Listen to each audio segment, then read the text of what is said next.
Well, we've all seen the images of our mountains after Hurricane Helene. And we're finally getting an idea of just how strong the winds were that impacted that whole region.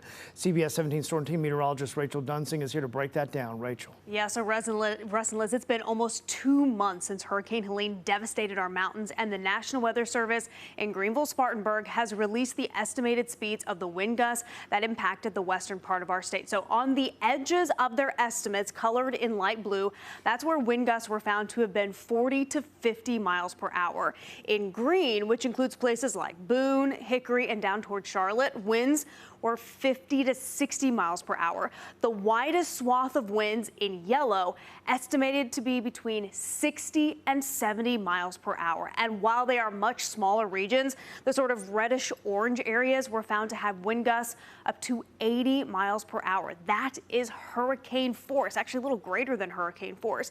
But let's zoom in even farther. So while the 80 mile per hour wind gusts stretch from north of Asheville up toward Newland, there is a small area in here, we've outlined it in white, that was found to have wind gusts up to around 90 miles per hour, with a few isolated areas possibly up to 100 miles per hour. This was mainly focused near the Blue Ridge Parkway area north of Asheville and then out toward Black Mountain. Now, these highest elevations had the worst of the wind damage, but we can't forget the mountains also had torrential rain and flooding. So these wind gusts of more than 80 miles per hour would have likely brought down trees on their own, but with the ground so saturated, the trees came down so much easier, likely making things even worse and possibly adding more debris to the landslide.